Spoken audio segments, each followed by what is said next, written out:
Okay, thank you everyone for the anthem of the Indonesia Raya. Good afternoon.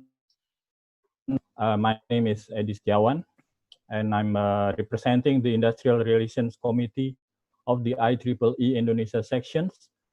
And today, I will be the host of this webinar, this wonderful webinar, with Mr. Kunchoro, or I call him Pak Kunchoro. Yeah, hello there. Okay. I'm one of the advisor of the IEEE Indonesia Section, and also a former Industry Relation Coordinator for the IEEE Region 10 Asia Pacific. I will accompany Pak Edi to get you through this event. Okay, thank you, Pak Kunchoro. So before we proceed to the main event, I would like to inform you about some of the things that we need to know. First, I would like to welcome all the honorable speakers and all participants on this IEEE Leadership Summit, Engineering in COVID-19, a webinar series. This event is proudly organized by the IEEE Indonesia Sections, the Industry Relations, Government Relation, and Young Professional in collaborating with the IEEE Singapore Office. Today's topic is innovations and its challenges in the new world environment. And so allow me to read the rules and regulations throughout the sessions. First, we need you to minimize any, in order to minimize any noise, distractions. So only speakers are allowed to talk. So please mute your microphone. And then once you are in the link, we will automatically set you in a muted mode. Participants who want to talk can use the raise hand feature in the Zoom. The host or moderator may allow participants to speak. During the Q&A sessions, participants may raise questions by sending message via Q&A feature on the Zoom using format name and followed by institutions. Sorry, name, comma, institution, comma, ask the panelist name, and then followed by the questions. On the Q&A sessions, moderator will choose and read the questions, which later will be answered by the directed speaker using the Q&A feature or live. Follow that to ensure your conveniences and safety, please do not share or distribute the link to the third parties. Finally, there will be a group photo session at the end of this webinar, especially for the committee and the panelists. So those are the rules and the regulations for this webinar. So again, thank you for the participants and audience of the webinar. So I will offer it to Pak Kunchoro, please. Pak Kunchoro, please go ahead. Yes, sorry, muted. Okay, so to start the event, we will now have a welcome speech by the Indonesia Section Vice Chair, Dr. Nia Kurnianingsih. Nia is the Vice Chair of the Indonesia Section and also the Information and Management Committee at the IEEE Information at the IEEE Region 10 Asia Pacific. She is also a Professor of Computer Science in University of Indonesia. So please welcome Dr. Nia. Okay, thank you very much, Mas Kunchoro. Good afternoon, ladies and gentlemen. Okay, on behalf of IEEE Indonesia Section Chair, Professor Wisnu Jatmiko, I will deliver a welcome remark. My name is Kurnianingsih, Vice Chair of IEEE Indonesia Sections and also Chair of Information Management Committee at IEEE Region 10. The Honorable, our keynote speaker, Dr. Laksana Trihandoko, Head of the Indonesian Institute of Science, Governmental Authority for Science and Research of the Republic of Indonesia. The Honorable speakers, Professor Lance Fang, Chair of the IEEE Region 10 Educational Activities Committee, and also his immediate past chair of IEEE New Initiative Committee. The Honorable Professor Jack Sim, founder of World Toilet Organizations, Director UN World Toilet Day, and founder of the BOP Hub. The Honorable Mr. Fajrin Rashid, Director of Digital Business at PT Telkom Indonesia. the Honorable Professor Akinori Nishihara, Director of IEEE Region 10, the Honorable Dr. Arifin Nugroho, Chair of the IEEE Aerospace and Electronic System, Geoscience and Remote Sensing Joint Chapter, and the Honorable Mr. Hua Chiang Liu, Director of IEEE Singapore Operations. Thank you for attending and giving speech in our Leadership Summit. And also, thanks to all participants who attend this Leadership Summit. Summary of our membership development in Indonesia sections. Here is the active members. Last year, we had more than 2,000, exactly 2,129 members in 2019. And during pandemic until now, we had 1,840 members. Consists of members, 1,031 members. And this year we had the increase senior member. So last year we had only 40 senior members. And until now, we had 53 senior members. And also we try to boost the number of student members as well. And of course, we are still active in boosting our membership. Hopefully, we still reach more than 2,000, similar like last year. And last year, we had a gold medal.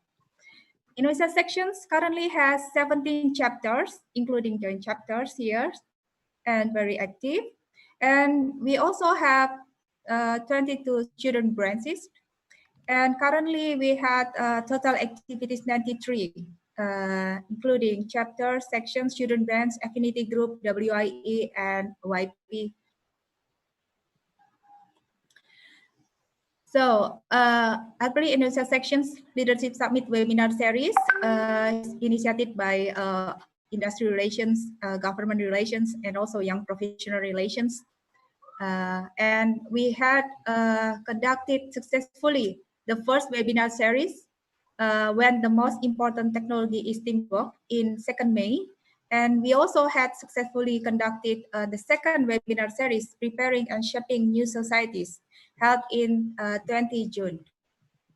And now, being here, the last webinar series of IEEE Leadership Summit.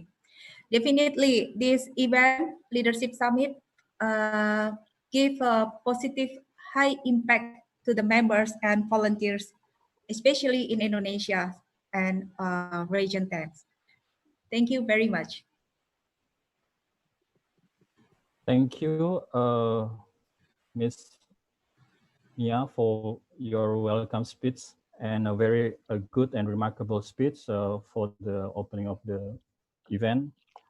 It is an honor that the webinar could be attended also by the director of the IEEE Region 10 Asia Pacific, Professor Akinori Nishihara. So Professor Akinori is a professor at the Tokyo Institute of Technology, and his research, including digital signal processing, circuit and system, and educational technology. Aki Sensai has a PhD from the Tokyo Institute of Technology. Currently, he is also fellow IEEE and IEISE. So please kindly, Aki Sensai, to deliver your speech and also to officially open the seminar series. Please. Thank you very much for introduction. Selamat sore, apa kabar? Good afternoon, everybody. Welcome to the third and the last webinar of Leadership Summit, Engineering in COVID-19. It is my great pleasure that IEEE Indonesia Section and the IEEE Singapore Office organize this series of webinars in this difficult situation. As you know, this year, all the events go virtual, except for those in January and February. So our last Region 10 flagship conference was R10 HTC 2019 in November last year. in University of Indonesia Depok campus, Indonesia. It was a very nice and memorable conference, and we did not even think of this situation at that time. I would also like to thank our IEEE Singapore Office, another host of this webinar series. IEEE Singapore Office has been helping our members and volunteers. IEEE Region 10 Executive Committee is greatly supported by IEEE Singapore Office, even in this difficult time when staff members are working from home. The first webinar of this series in May was well attended by 237 participants, and there were 226 people attended the second webinar in June. So you see how popular this series of webinar is. The theme of this webinar is innovation and challenge in the new world environment. Now we really have the new world environment, and we have a lot of challenges to overcome the difficulty. Naturally, we need innovations, and I hope we can get a glimpse of such innovations in this webinar. I thank the organizing committee members again for their hard work in preparing this webinar, and I do hope all participants will enjoy and profit from this webinar. Now I declare the official opening of this webinar. Thank you very much. Terima kasih. Okay, thank you, Akinari-sensei. Personally, and representing all the audience, I found your speech so insightful and inspiring for us in the IEEE. So great appreciation from all of us here. Allow me also to representing all of us in the IEEE to express our deep gratitude to Dr. Laksana Trihandoko or Pak Handoko, our keynote speaker today.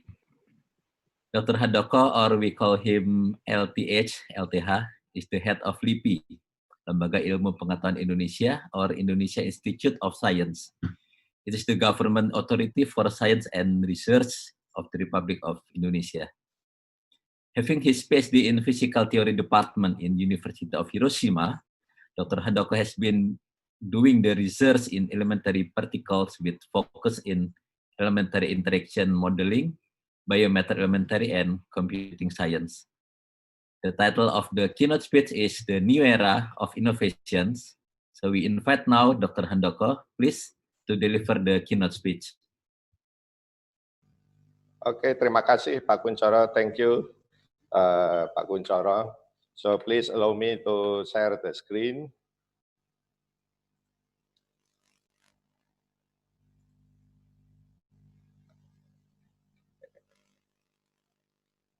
Is it okay? Everyone can see the screen? Yes, Bapak, clear. Okay, ya, terima kasih. Okay, so the Honorable Director of IEEE Regional 10, Professor Akinori Nisiara, the Honorable Vice Chair of IEEE Indonesia, distinguished speakers and IEEE colleagues, and also all participants. Ladies and gentlemen, good afternoon.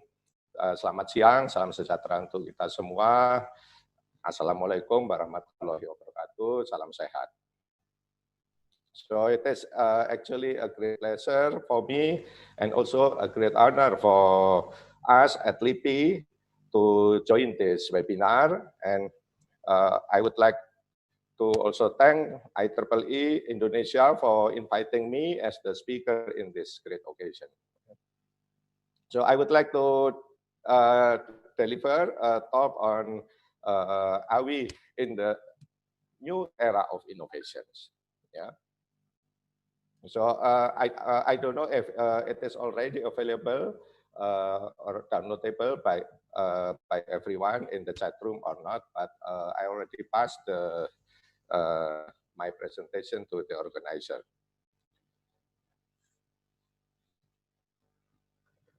Yeah. So currently, we are living in the industry 4.0 era. which transforms our way of conducting product development drastically, with some of new characteristics as I saw in my presentation. So in the past, for instance, innovation in the product development were mostly dominated by big companies, in particular the manufacturers. But now everyone in principle can be an inventor or innovator. So, and innovations also goes across research fields. That is what we call as the cross-disciplinary innovation. Yeah. So it is not a single innovation. It's not always limited to a single particular research field. Yeah. It could involve biology, it could involve sensor engineering, and then we have what we call as the biosensor, for instance. And most of the innovation are, of course, technology heavy, but it is less dependent to manufacturers because everything is done by OEM mostly right now, and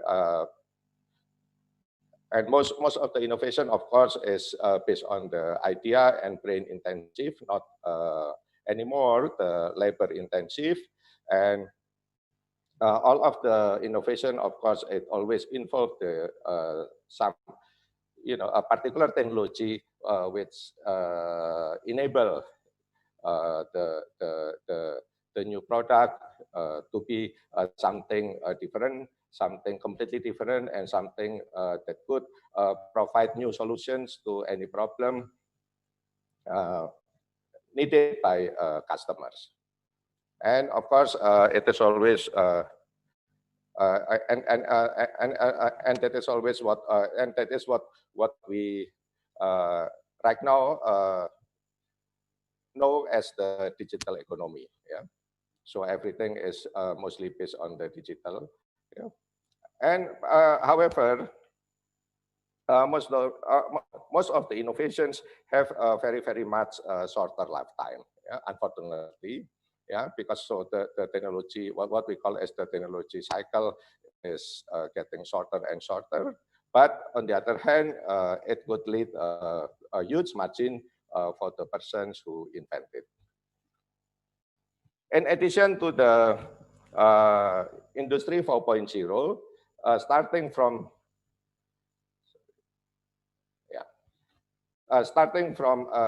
the beginning of this year, as all of us already experience it right now, yeah, we now face very challenging time because of the COVID-19 pandemic era. Yeah, and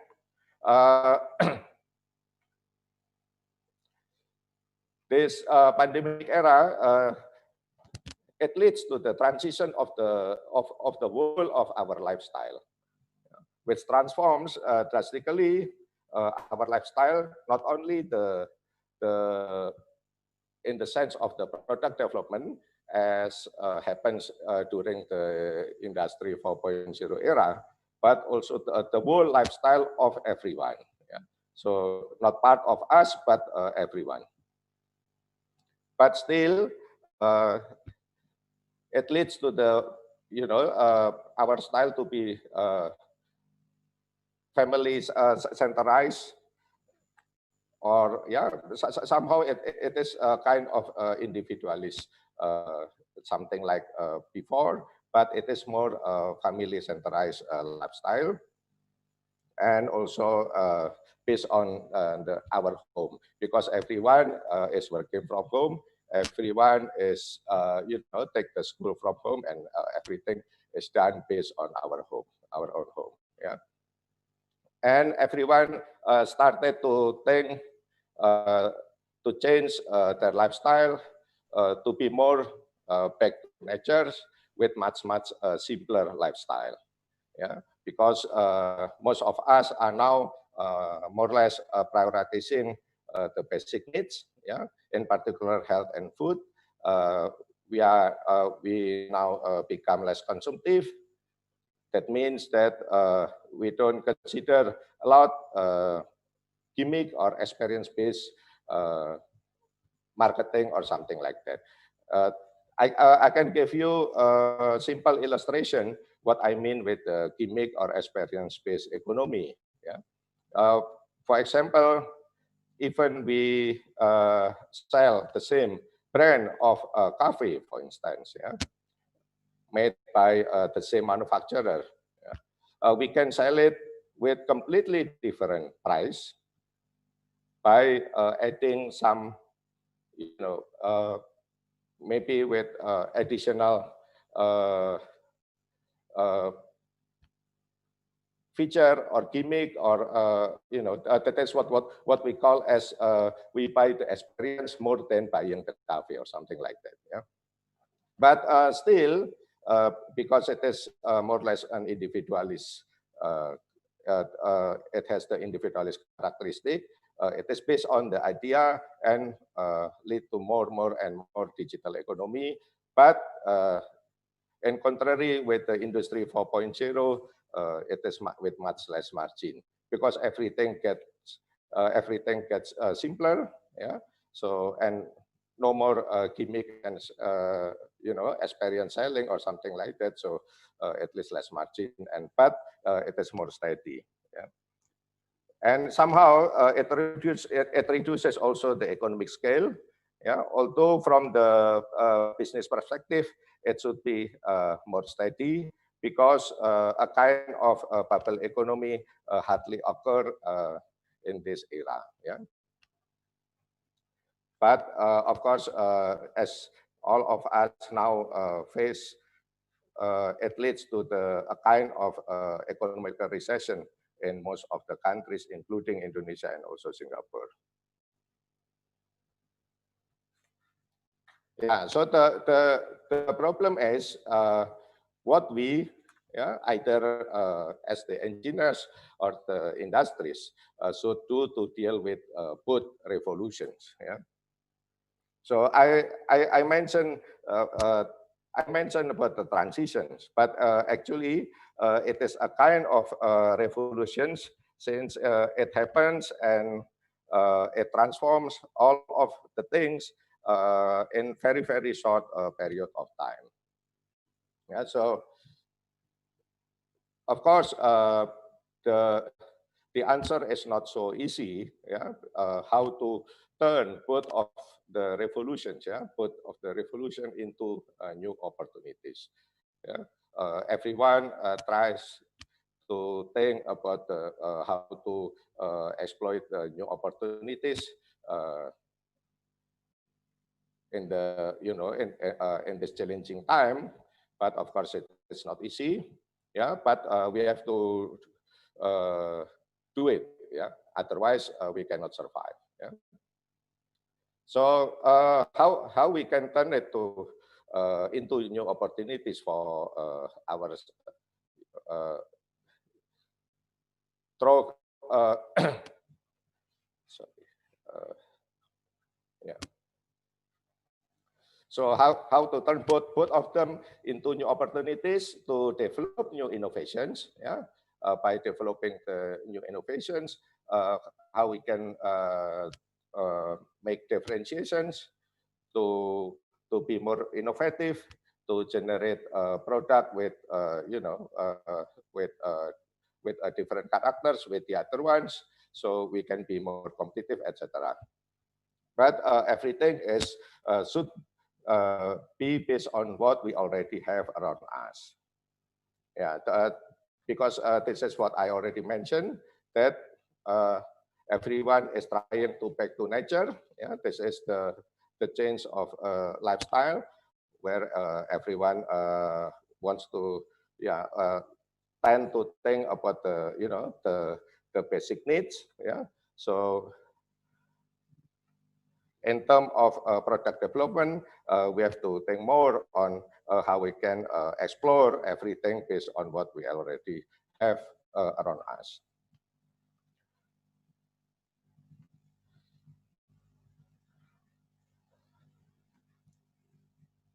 So in general, I can say there is a general recipe and strategy to pass through this challenging time, yeah, and how to make ourselves as the engineers, the industry, and etc. To be able to survive in the current very challenging time. Yeah.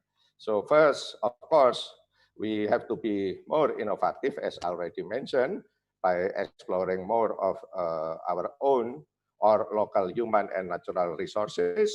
Yes, of course, we have to squeeze our brain to dig brighter ideas, and either through recruiting talented persons, and also on the other hand, we have to more understand the revolution of current lifestyle and how to adjust our existing products to meet the needs of current lifestyle.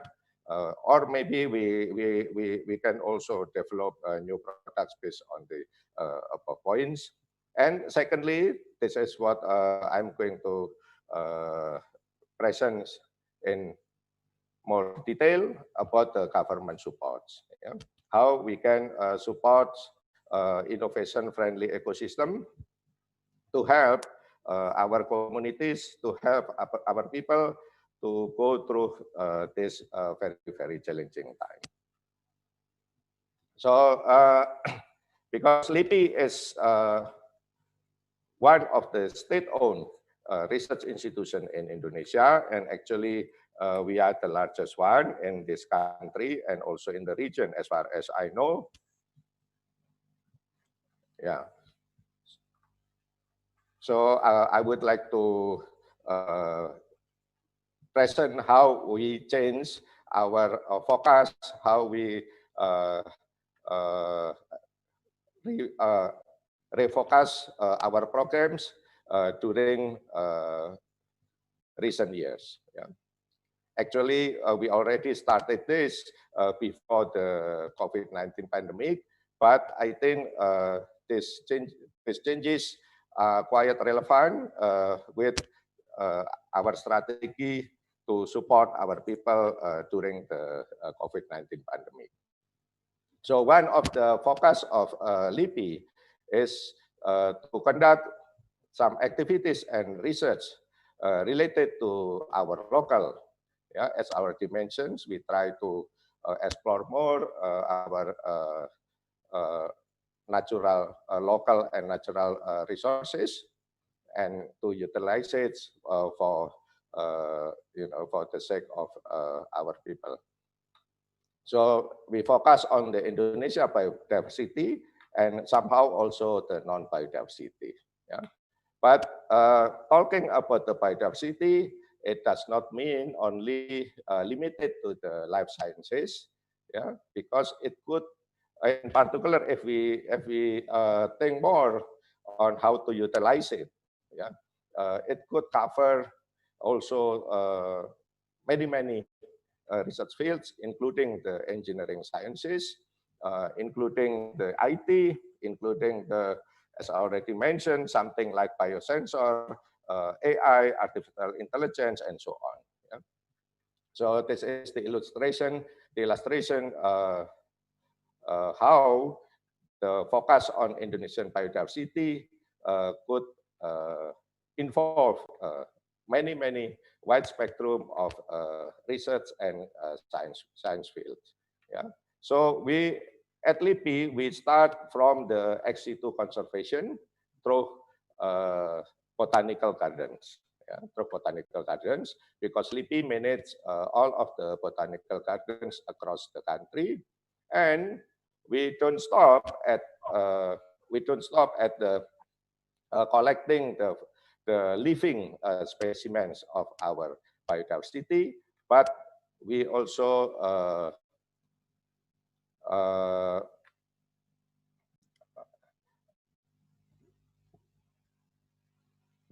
extract what we call as the digital data, yeah, the biodiversity-based digital data. For instance, we have also the 3D images, yeah, the external 3D images of all of the specimens, yeah, this is very important information because we can do something like digital taxonomies later on, yeah, in the future, without having the physical specimens. Yeah. And also we extract what we call as the two-dimensional inner parts, the two-dimensional cross-sections of the inner part of the specimens. Yeah. This is also very, very interesting information and very important because through this data, for instance, later on, some engineers from IT, for example, they are able to, it would enable them to reconstruct, for example, the blood vessels, yeah, blood vessels of the, namely the tiger, Sumatra tiger or something like that, yeah, and everything, yeah. There are a lot of things that's quite interesting if we have the two-dimensional cross-section of the inner part of all of the specimens. And also, of course, we extract the molecular data of each specimen, either the DNA, yeah, the genome sequencing, or also the protein structure, yeah, and so on. And this information is quite important when we are talking about the current COVID-19 pandemic, because we are developing some new antiviral, yeah, antiviral for the SARS-CoV-2 virus, and also the new vaccine, yeah, based on our local natural resources. And then after all of them, of course, we are expected to develop some utilization, yeah, through in any ways, yeah. So this program actually requires a lot of research infrastructures. Yeah, I will pass through this information, and you can check it by yourself later on, because I already passed the presentation to the organizers. So this is the Botanical Garden, as I already mentioned. We are also right now constructing the starting actually from the end of this year, national integrated greenhouse for tropical biodiversity, which enable us to preserve many biodiversity with very extreme climate. Yeah. And also talking about the biodiversity, it is not only about the terrestrial biodiversity, yeah, but also the ocean biodiversity. So that is the reason why right now LIPI is coordinating a fleet of research vessels. Yeah, so this is a fleet, yeah, of research vessels, not only a single vessels. It will involve more or less 10 research vessels in the near futures. And actually, we open this research vessel to be used also by our regional partners. Yeah. For example, last year, I have discussed with our colleague at National Research Foundation of Singapore to conduct a joint expedition using our research vessels. And we are also constructing, starting from this year, the Center of Biodiversity and what we call as the bioengineering labs. And also this one is for the geological specimen. So this is not the biodiversity, but this is also very important. But because we will preserve all of the geological specimen, including the coring, yeah, coming from the oil and gas exploration across the country and the region. And this is the National Integrated Center for Genomics. Yeah, hopefully it will be finished within next year. And of course, talking about the biodiversity, the modern biodiversity, we cannot avoid to discuss about the bioinformatics. Yeah?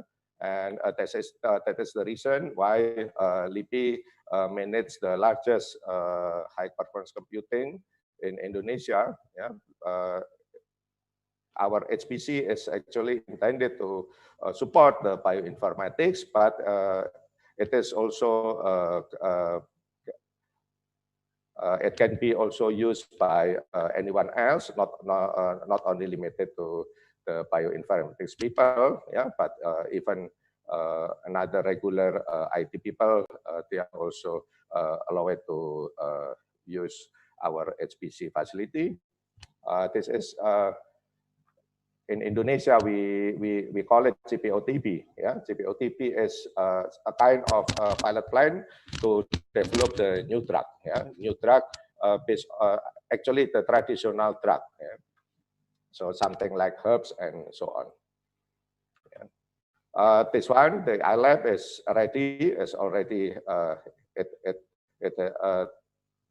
the construction has finished last year, yeah, at the end of last year, as I remember, and yeah, I will. Now this one is the BSL, the biosafety lab, level 3, yeah, biosafety level 3 laboratory.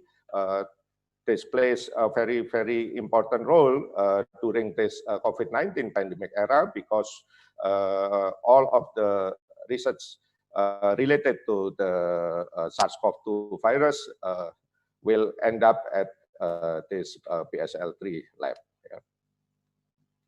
And okay, so I'm not presenting this one. Yeah, yeah. So this is what I mentioned previously, that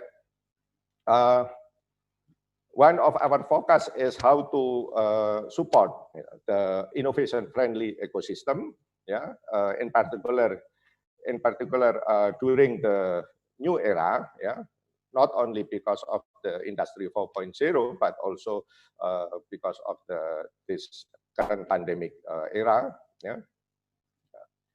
So right now, our budget is more or less focused on the research infrastructure, not to to finance the research itself, but it is focused on the research infrastructures.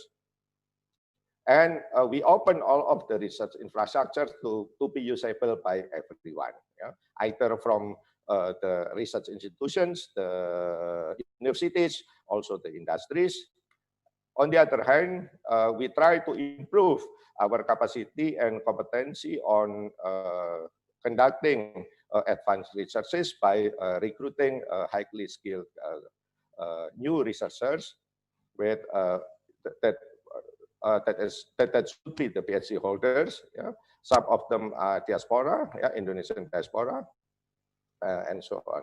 And also, on the other hand, we encourage our researchers to compete for external or either local or global grants, yeah, research grants, because our own budget is focused on for financing the research infrastructures. And then, in order to avoid our research infrastructure, yeah, our research infrastructure not to be idle, yeah, we open all of them, as I already mentioned, yeah, to be used by anyone else outside LIPI. And in order to increase the dynamics and to improve, the collaborations among LIPI's researchers and also external researchers and also global users, we have established the incentive for local and global collaborations through multi-schemes. Yeah, we have established also what we call as the research program to increase and to support collaborations, in particular with local universities, and also research assistantship, visiting fellow, postdoc fellow, and so on. And on the other hand, right now, maybe some of you sometimes heard about the science diplomacy or vaccine diplomacy, yeah, during this pandemic era. This is very important because no one can guarantee whether the vaccines, will come up, in the near future or not, or maybe it never happen. Yeah. So, but once the vaccines, the successful vaccines appears, then it is quite important to consider about the vaccine diplomacy. This is a kind of science diplomacy, yeah, because we know that all of the countries across the globe face the same problem due to the COVID-19 pandemic. Then it is important to guarantee and to support the successful vaccines to be deliverable across the countries, across the people, without any discrimination. Yeah. So in that sense, LIPI is able to afford the long-term and advanced global collaborations, in particular the vaccine development. So that is the reason why right now we have been involved in vaccine development in many levels with many institutions. Yeah, for instance, we are working together with University of Indonesia, with Ekman Laboratory, yeah, Ekman Institute, to develop the vaccine from the scratch. But at the same time, we are also supporting the vaccine development with global pharmaceutical companies, for instance, with Genexin or with Sinovac, yeah, from China, Genexin from South Korea, to conduct clinical trial in Indonesia. Yeah, either the third phase clinical trial with Sinovac, or maybe second phase. Yeah, we don't know because we have not yet started. Maybe second and third clinical trial with Genexin in Indonesia, yeah, in the near future. Yeah, because no one, as I already mentioned, no one knows which one will be successful or not, and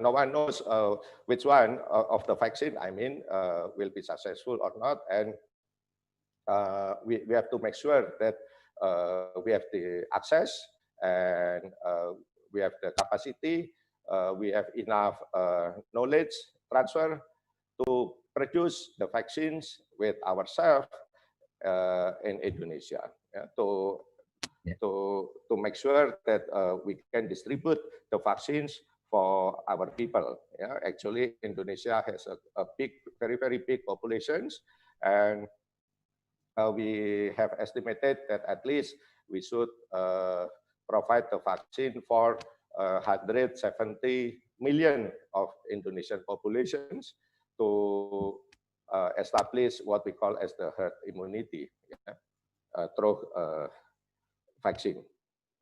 Excuse me. So before closing my presentations, I would like to also invite all of the IEEE colleagues, yeah, either from Indonesia or maybe Singapore and also Japan, to work together with us at LIPI, and in principle, we are ready to support any kind of collaborations, yeah, as long as you have agreed each other between research groups to conduct, I don't know, some research with common interest between both of you. And the pandemic of COVID-19, it is not only from scientific point of view, yeah, it is not only a disaster, but it is kind of blessing of disguise, because it provides a real opportunity for all of us to work together, yeah, to fight against the SARS-CoV-2. Yeah. And as far as I know, this is also the first time, yeah, every party contributes to the global and open data. Yeah. And my original, research field, yeah, in theoretical particle physics. We are used to work together worldwide, yeah, since many years ago, since the beginning of 19, yeah, as I remember, yeah. But for the medical sciences, as far as I know, it is very, yeah, it is the first time that everyone contribute to the global and open data and to share the knowledge related to COVID-19, for example, through what we call as the GIS-8, which store all of the whole genomic sequencing of the SARS-CoV-2 strain viruses across the world. Thank you very much, and I pass back to Pak Kun. Ya, terima kasih. Oke, terima kasih. Thank you, Dr. Handoko. Terima kasih, Bapak. You have been providing us with a very thorough and detailed information about what the LIPI is doing currently and the future. We are a bit over time. However, now we are entering the panel sessions. There are 3 speakers for this panel session, and then followed by the Q&A sessions. Audience, we are invite you to start submitting also your questions using the form, and our committee will select the questions for the panelists. So, ladies and gentlemen, the first panel speaker will be Emeritus Professor Dr. Chun Che Lens Fung, or Professor Fung.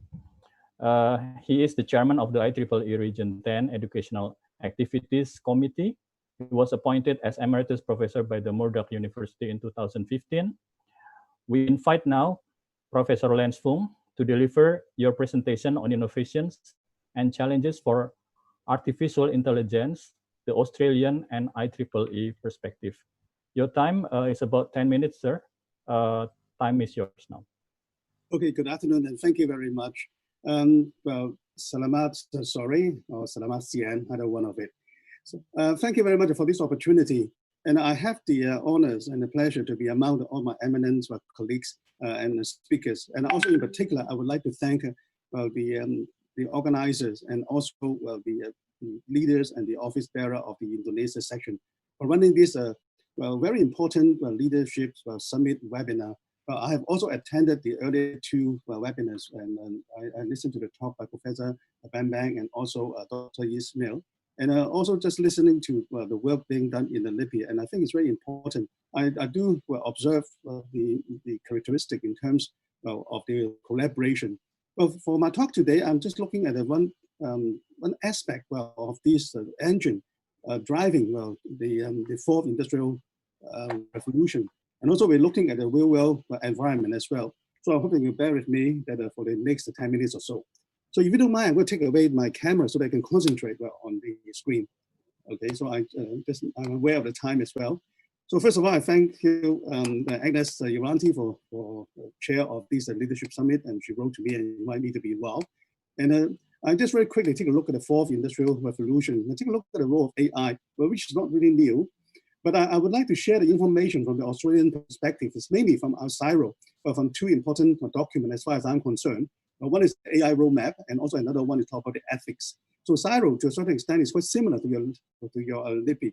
It's the Commonwealth Science Industrial Research Organization. So I'll take a look, some of the highlights that the report, we're talking about the innovation and specialization. I do believe Australia, is a close neighbor to Indonesia. We have plenty of opportunity to collaborate, but we have a lot of Indonesian, I have a lot of Indonesian friends as well. And I do believe that in time to come, we are going to work together on more collaboration and communication. So I would like to take a look at the challenges, mainly in terms of the ethics, and I'm going to talk about that one. And then I'm going to point to the work in IEEE, the ethics in actions. So again, as far as I'm concerned, I don't claim any of the work that has to be my work, but I would like to work as a pointer. I would like to show to the people who are in the areas of research of AI application that really, there are a lot of things we need to take consideration.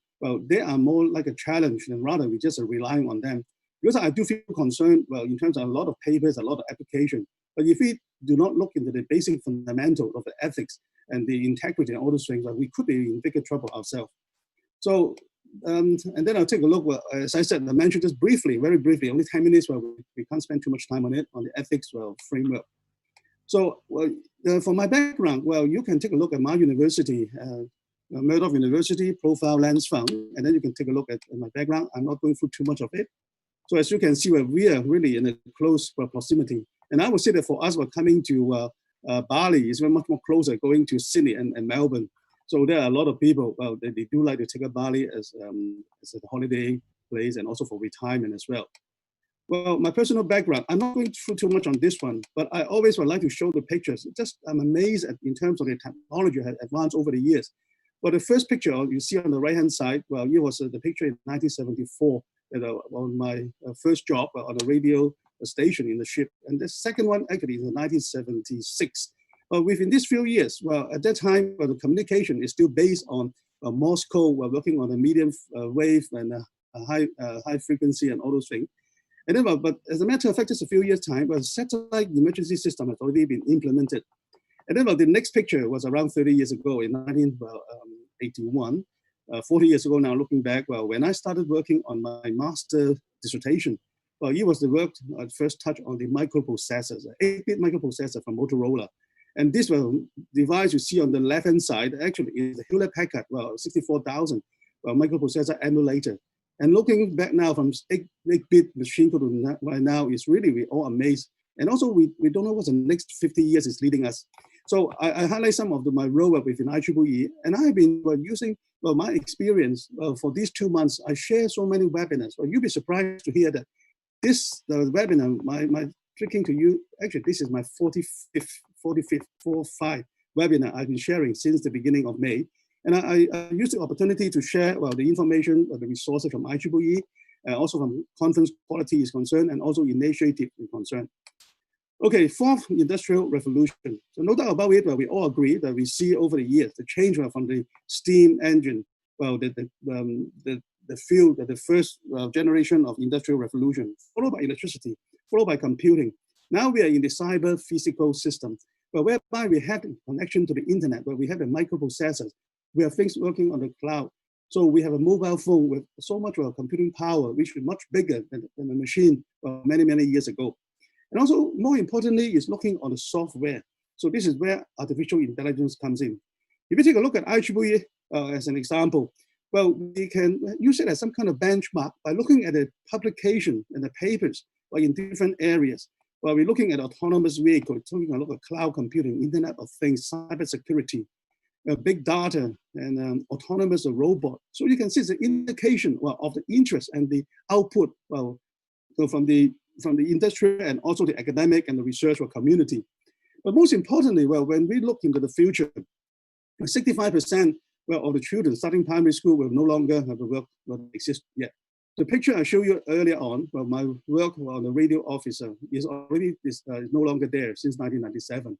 There's no longer required as a maritime safety requirement of putting a radio officer on board. So right now we even anticipate with the Skylink by Elon Musk put on in fully implemented, then everyone is able to connect through the satellite to every part of the world. But artificial intelligence is cover quite a broad field. So I'm not going to spend too much time in covering through all these, but you can see a very broad discipline of artificial intelligence. Cover things for knowledge representation, machine learning, and this is where the hot topic now is because of the availability of the tools people can make use of, put on the cloud, so put in data, they can put out some kind of data for the result. Well, computer visions, with facial recognition that has been applied, surveillance camera is everywhere in the world. So these are the overall broad area of artificial intelligence. In terms of the IEEE, the part we play is for the patent references, between for the last 30 years or so, you can see IEEE have a major part to play, over 1/3 of it. Even though there's 40% in here, but really it's a combination of the other sources as well. Money. Well, Google is going to put in around $3.9 billion. They've already spent $3.9 billion in terms of the patents references to IEEE, Amazon, Apple, Intel, Microsoft. So, and also IEEE research, well, you can see some of the recent articles. Some of it actually is not that new now. Well, I checked it up in 2017, 2018, well, etc. But of course, we still ongoing autonomous vehicles or space flood forecasting. So now I would like to point, well, to some of the information, well, I find is relevant for all the researchers, well, from Australia point of view and also from other part of the world. As I said, well, Indonesia, you're a close neighbor of us. So I would like to see that really some work together. Well, the CSIRO and the Data 61, well, they have published this AI roadmap sometime end of last year.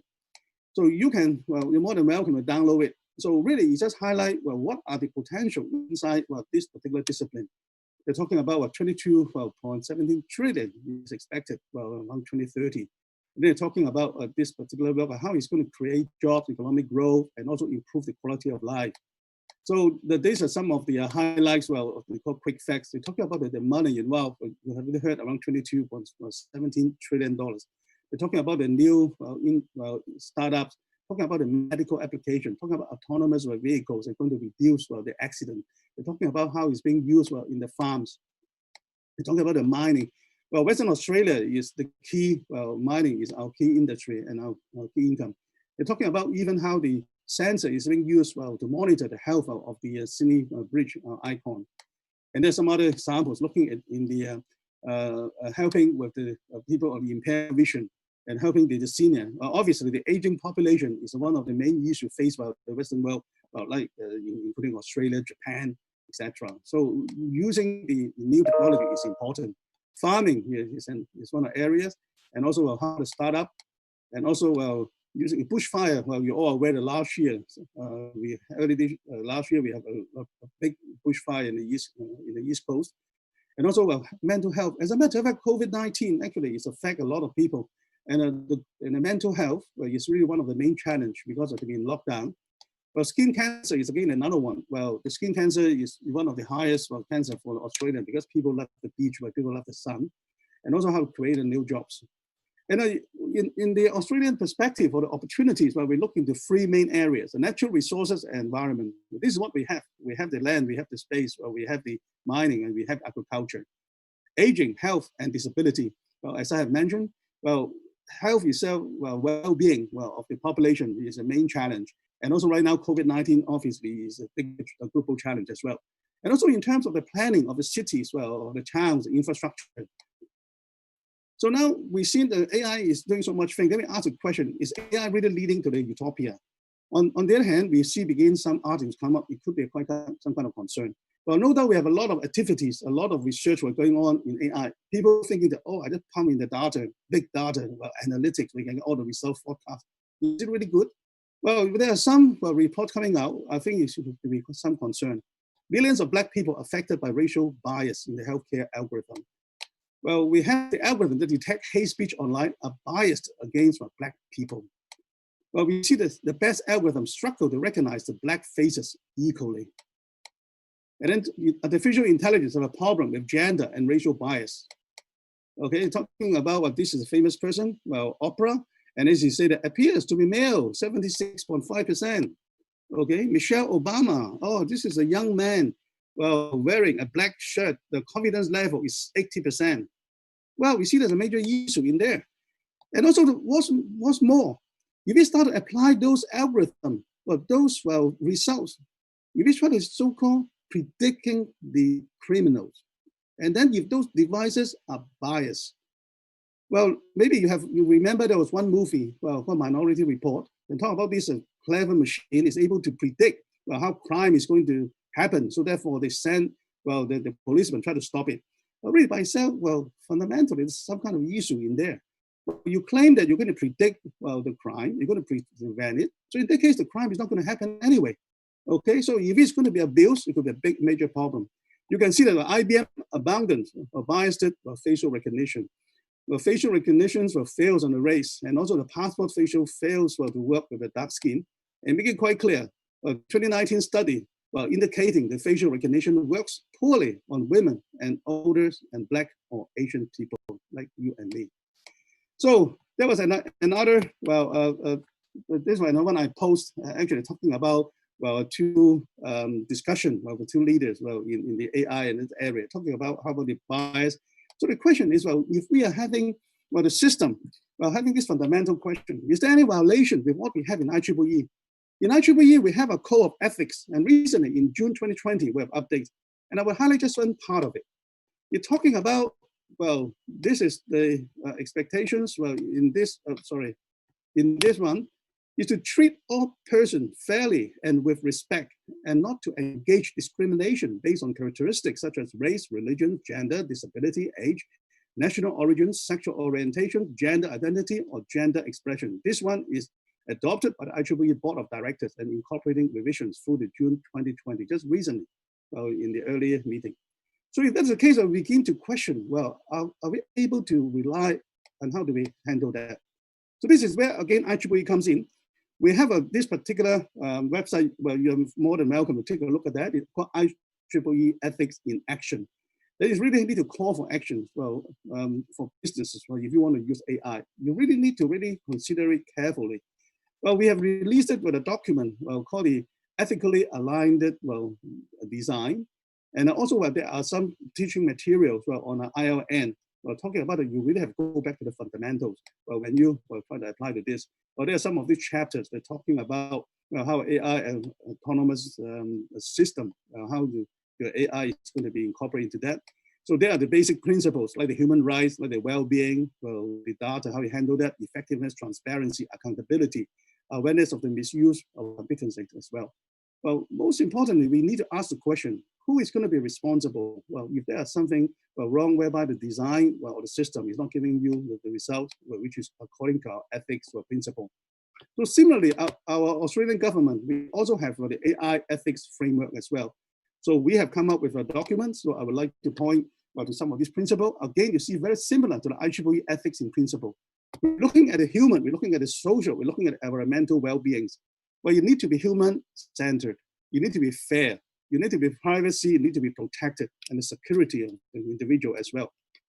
You need to be reliable. You need to be transparent and explainability. You have a medical doctor. Well, if a medical doctor, well, has been taken, well, to the court, well, in terms of the practice, which is not really what he or she is supposed to do, well, should be liable for the persecution. Or if there some things go wrong with the law, well, you might, the government may have to start with a commission to find out what the cause of it. But if you're looking at AI system as a black box, we have a problem in there. So you need to be contestable, you need to be accountable. So when I go for a long trip with my kids, ask the question, are we there yet? So have we got to the Utopia? Well, I liked, well, this one. Well, the term AI started in 1956. Well, this is the blog talking about the Dartmouth, well, summer research project on AI. And this is where the term AI started. And 50 years later, well, these are the pioneers, like, well, Minsky, the McCarthy, and all those people. So I started looking at AI when I did my undergraduate, well, when I was around 40 years ago. And then, well, one thing, well, we see that it's common sense knowledge, how it's going to be, it's still a big challenge we're facing. So similarly, now we apply all these things, we have to ask the fundamental questions. Oh, how ethically we are going to apply that. So on the other hand, looking at the future, well, I like to hear that, well, we are now facing the challenge of this thing. But nevertheless, if we go back, well, to the large challenge we have, well, during the GFC, 2008, but if you take a look at some of these, well, company has been started, WhatsApp 2009, acquired by Facebook, $19 billion. Well, Waymo, Groupon, Instagram, Uber, valued at $47 billion. Well, Pinterest, okay, Slack. So really, to a certain extent, also the opportunity is there. So it is not the end of the world. So let me show you one example. Well, before you say, this is my picture 65 years ago. Well, why I use this one as an illustration? Okay, if you can read Chinese, this one is taken in 1955. Well, May of August. Okay. Well, what I want to illustrate is at the stroke of the keyboard, or maybe on my mobile phone, I can change it. I can change it into a pencil sketch. But most importantly, I can change the color. I didn't do anything. I can tell you, well, 60 years ago, well, I remember the color prints had to be done by hand. And now I just download an app.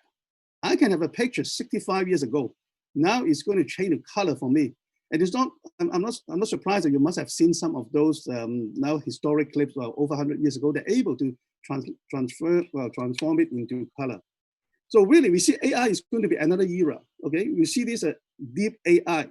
Talking about the people making money on the internet, you'll be surprised. A lot of them are just simply, well, there was a youngest guy called Ryan. Ryan, well, he's a KOL. Okay, a key opinion leader.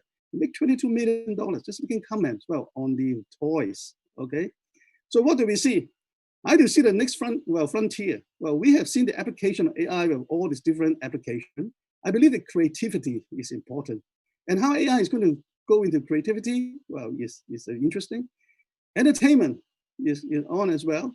So what is going to be next, apart from an intelligent toilet? I'm looking forward to hear Professor Jack Sim on that topic. But let me finish off by looking at this one. Well, with great power comes with great responsibility. Obviously, you know which is this movie coming from. Otherwise, I can tell you, we face the greatest of human waste that we can't handle. And this is how I see the challenge of AI, and this is what we're going to face. And thank you very much for this opportunity again, and may the force of AI be with you. Thank you. All right, so I pass the control back to you now. I'm going to stop my sharing now. Thank you. Okay, many thanks, Prof. Lance. Yeah, many thanks. I have gone very fast. I hope I'm still within my time frame. Okay, thank you. Yeah, thank you. And I'm happy to see you here at last. Intelligent toilet. Thank you. Okay, so the next speaker is Professor Jack Sim. Professor Sim is an adjunct associate professor of the NUS. He's a Time Magazine hero in environment in 2008 for spreading the concern of public sanitation by founding the World Toilet Organization. He is preferred actually as the Mr. Toilet. So curious. So we invite now Prof. Jack Sim to deliver your presentation for the next 10 minutes, the next economic pillar. Please, Prof.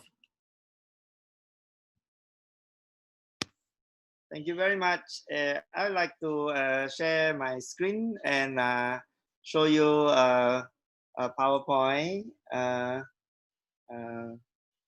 Share.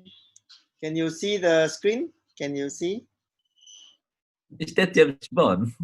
Yes. So I will now show you. So this is my my speech. Okay. So basically, I want to talk about the base of the pyramid. That is the next economic pillar. The COVID has already affected 16 million people and killed 650,000 people and still rising. And the number of people, oh, how do I go next? Okay, so the economic hardship and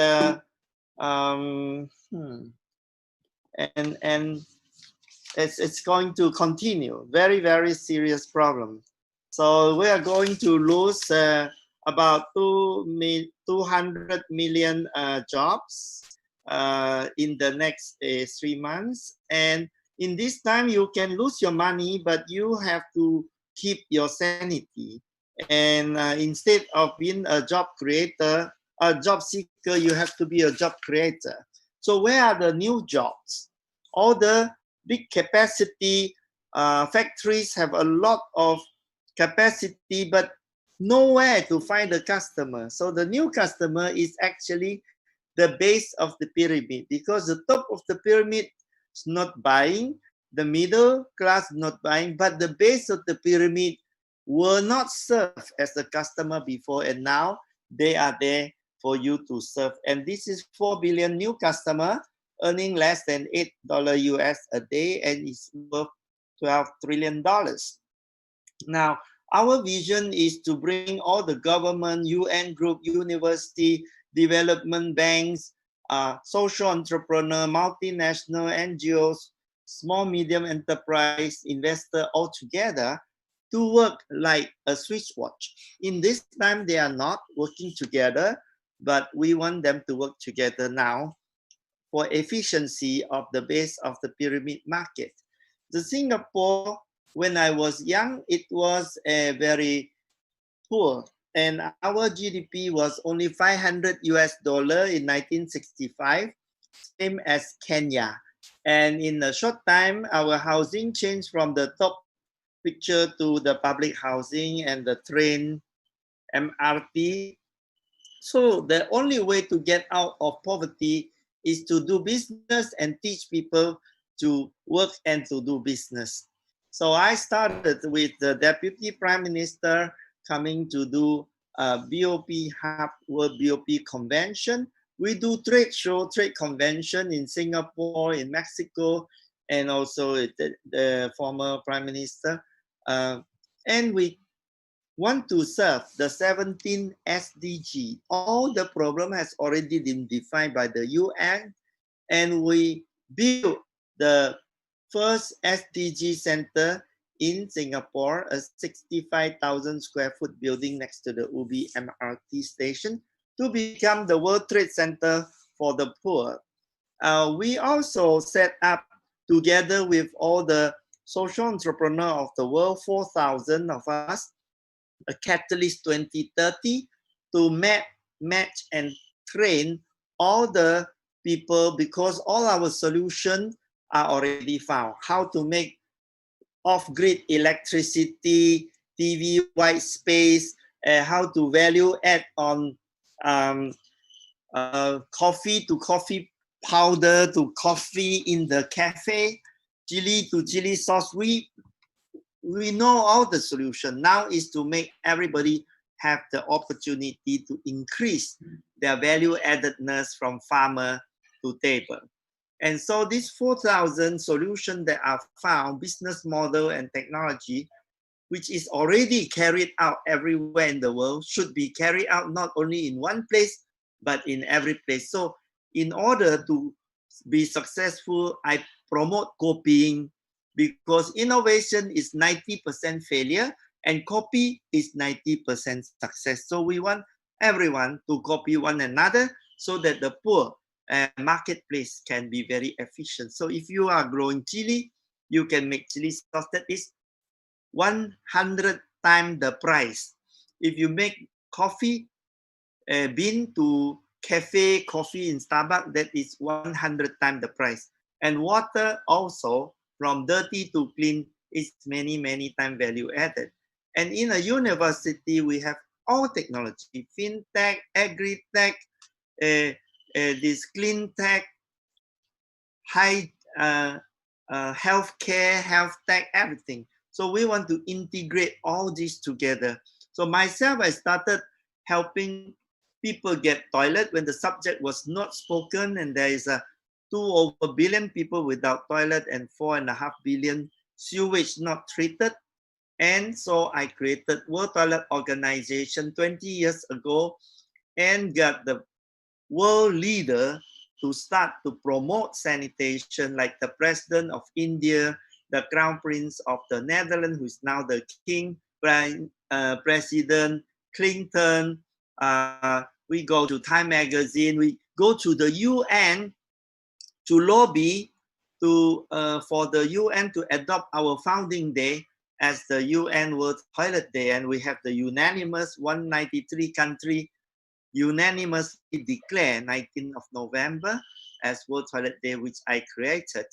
And then we got the Bill Gates to invest to reinvent the toilet with toilet technology. Then Prime Minister Modi to build 110 million toilets in India. And President Xi Jinping is also now a toilet champion. Then we built World Toilet Colleges in India with Amitabh Bachchan and Rakit Venkaiser Hapik. We go to Cambodia, teach people to manufacture toilet and sell it themselves. Some award last year, the Queen gave 2 years ago, me also some recognition. Yeah, the President Xi Jinping is now a toilet champion. and we are working with the Ministry of Education to build 214 million school on the rainbow school toilet. So there is everybody coming into play. We are leveraging all the external resources of network, money, talent, authority, time, power, all the other people's resources and align them into interesting package. The next move we are going is the platform co-op to make cooperative work together instead of the app that control and sell for tens of billions of dollars. Why don't the app be owned by all the driver, all the hawker, all the delivery people and all the cleaners, and this can be shared by them instead of a few VC making a lot of money. So the maids, the construction workers who own their company as they are working. So this is the next big breakthrough. So we are working with the Mondragon University, the new school in New York. Mondragon is in Spain. And so we have all these cooperative courses. This is our new building and we welcome everybody. Please, if you want to collaborate and solve problem for the poor as your customer, we are here to serve you and to be your partner. Thank you very much. Thank you. Thank you, Professor Jackson. I think it is very wonderful, very brief, but very concise and comprehensive presentation. I think the bottom line is the massive collaboration and at different level, I guess. That's the key point. The next panel speaker, or will be the last panel speaker in this session, is Mr. Muhammad Fajrin Rashid, or I may call you Mas Fajrin. Is it okay? Yeah, sure. Okay, thank you, Pak. Mas Fajrin is the Director of the Digital Business of PT Telekomunikasi Indonesia, or Telkom Indonesia. Previously, he is the founder, president, and the chairman of the Bukalapak, one of the unicorns in Indonesia. We invite now Mas Fajrin to deliver the presentations on how the digital helps shaping the new normal, the experiences from Telkom. You have about 10 minutes, Mas. The time is yours. Yeah, can you see the screen now? Yes. Clearly. Yeah, okay, thank you everyone. So again, my name is Fajrin. I am the Director of Digital Business at Telkom. Telkom, as you probably know, is the telco company in Indonesia. We started many years ago from fixed line, and then we moved to also expand into mobile. And recently we also go into a fixed internet with IndiHome since many years ago. And recently we also explore areas in the likes of digital platform, so industries like cloud, big data, IoT, and stuff. And we also look at the OTT as well, what we call digital service. I'll explain to you about that later on.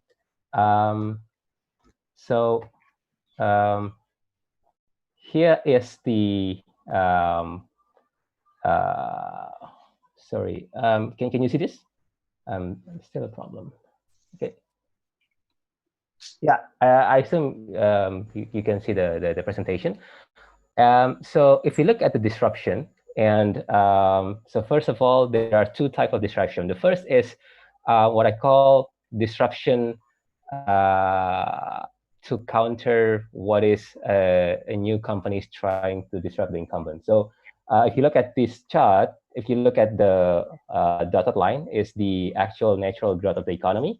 And the company is doing well, the incumbents is on the line number 1. So, companies are doing well. And then companies trying to disrupt the market is on the line 3.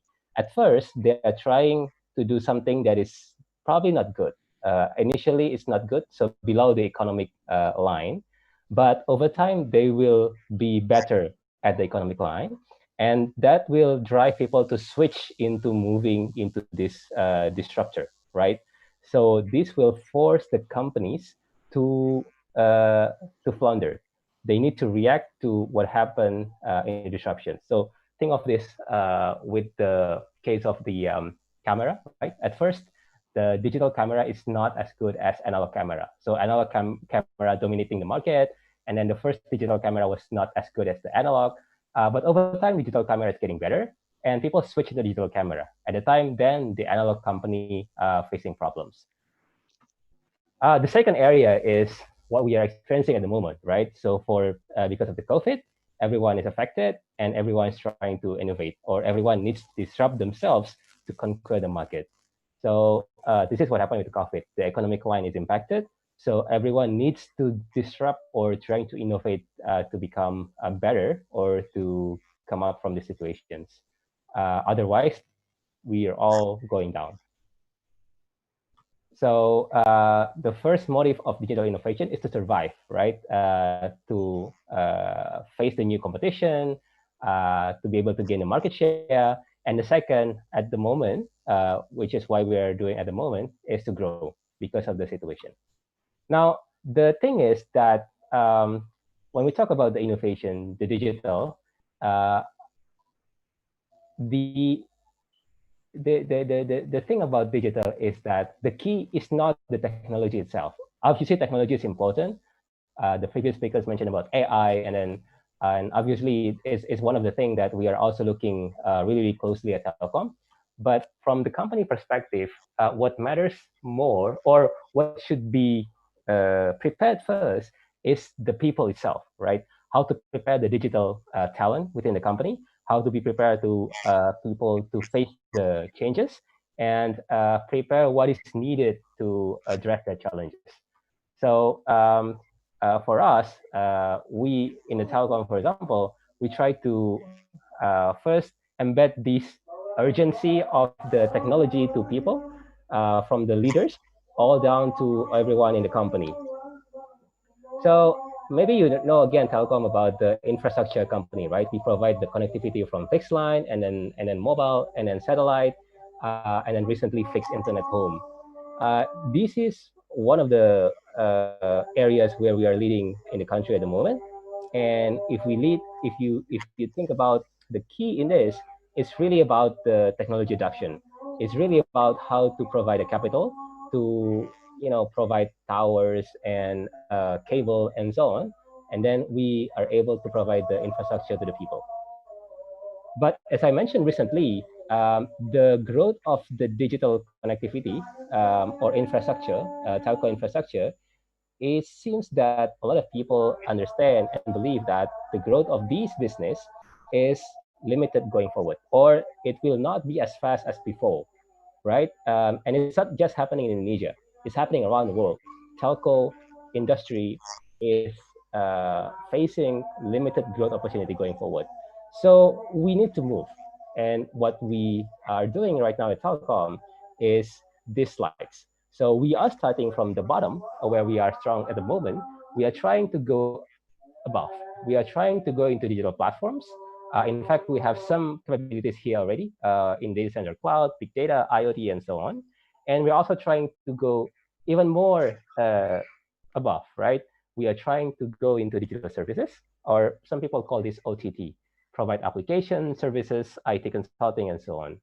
And going back to the previous slide, this is what we are looking at the moment and going forward. How we are addressing these technology disruptions going forward, because that's where the growth will be big in the future, and that's where the opportunity that we want to cover as well, without leaving the digital connectivity as our core competence or advantage. So, so what are we doing, right, at Telecom to address that? I guess the previous speaker also mentioned about innovation, and that's what we're doing. This is a complicated slide, but essentially there are two elements here. On the left, you can see we are doing innovation from internal and also external. Internal means our own employees. We develop a lot of initiatives that are enabling the entrepreneurship within the company. So for example, we have initiatives called Amuba, which is at the center of the chart, where people can submit the ideas in group, let's say 3 to 5 people. And then these 3 or 5 people, if the ideas are accepted, they are free to work on that ideas and not doing the previous jobs. So for the next 3-6 months, they will be focusing on how to develop these ideas within the company to make this successful, to make this applicable, or to make this ready to go to market. So that's what we're doing for the internal employees. And at the same time, we are also doing the same thing for external, meaning that we invite other people, we invite other startups, we invite innovator people from the university and so on to work together with us, right? To incubate, to provide some programs, provide a little funding, and if it's successful, then the end results, there are few end results of this. One, we will embed that regularly, into a fixed component of the company going forward. Or second, we sort of like we are sort of like spin that off, and then we invest in a proper VC type company called MDI, which in the last few years, we have invested in more than $70 billion. And this year, we are actually committing, we just commit another $500 million to fund these ideas, again, from both internal and external parties. Again, there are still a lot of challenges, because if you think about the innovation going forward, there are a lot of problems that we believe needs to be addressed, because it's not easy to win this digital or digital services or digital platforms. As we look back from the previous slides, the more above you are, the more uncertainty that you will face. The previous speaker, I think, mentioned that 90% of the innovation fails, and that's true, because that's where I'm coming from, right? I mean, I came from startup industry.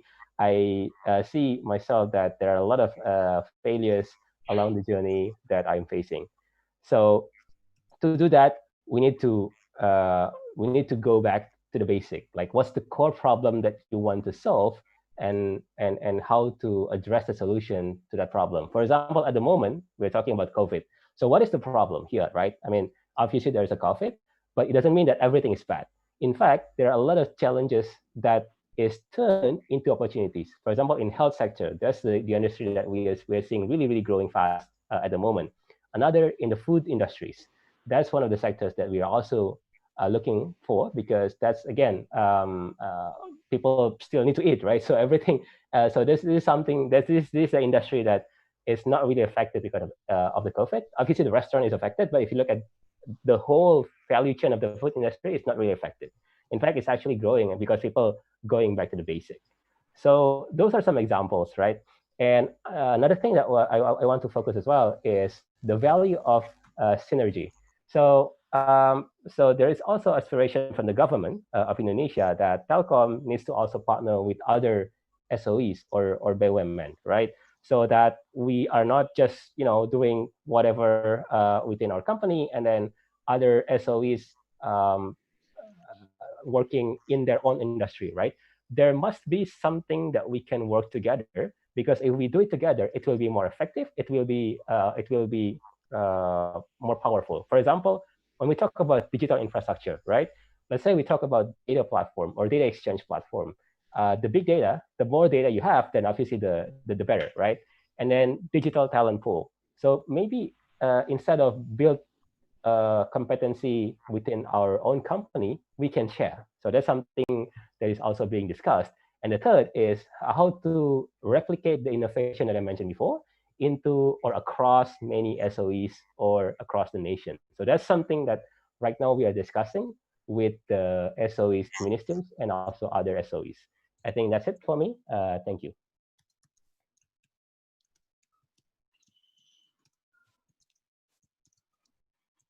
Okay, thank you, Mas Fajrin. Actually, what Mas Fajrin has presented is not only some plans.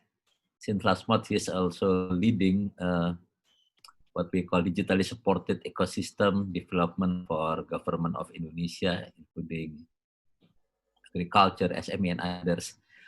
So after the session of Mas Fajrin, we are now entering 20 minutes of the Q&A session.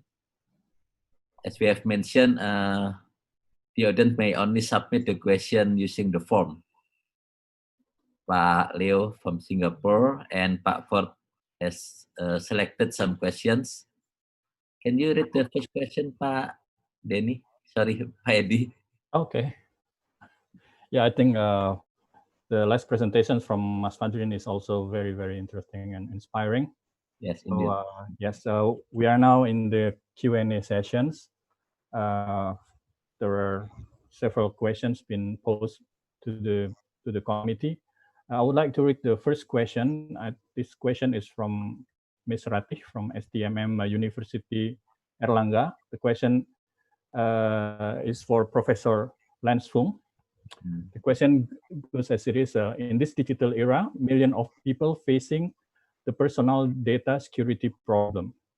There are so many cases such as the selling of COVID-19 Indonesian patient data on the deep web or Tokopedia users data leakage, etc., etc. So how to keep our personal data as safe as possible? I think that's the questions from Ms. Ratih to Professor Fung. I think Professor Fung can respond directly to this question, right? Okay, thank you very much for the question. What is being brought up is a very valid question in terms of the data privacy, etc.